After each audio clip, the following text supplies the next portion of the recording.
We're delighted to be offering part 2 of works from the estate of William McCance. The collection features paintings, works on paper, prints and sculpture, all of which document McCance's very active studio practice.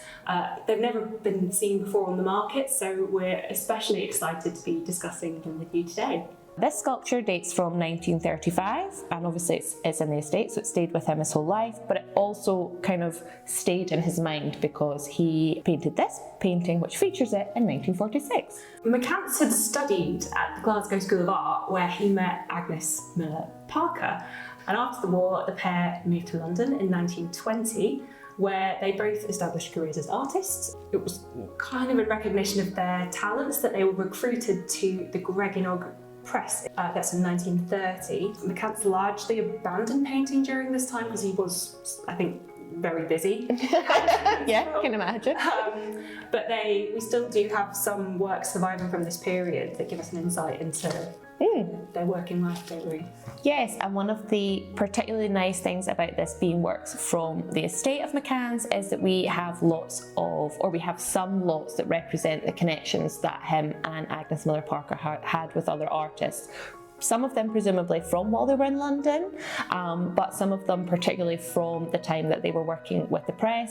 So McCance and Agnes Miller Parker left the Prez in 1933 and they moved to Albrighton near Wolverhampton, and McCance worked more with sculpture. There were a lot of brick foundries in that area, so he found a lot of his fireclay sculptures there.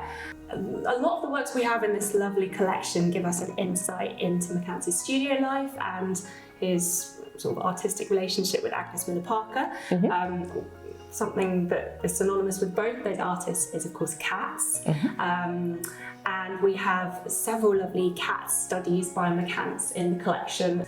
We also have some lovely, potentially quite early portrait study or several studies of Agnes Miller Parker in profile on one sheet of paper as well. Yeah, and I think what's also nice about the studio is that these things stayed with the artist and maybe show us some of the more experimental side of what they were doing, maybe things that weren't meant to be sold, obviously in their lifetime, or shared, so that some of the cat studies he's written that he did them with his left hand, so he's kind of playing around.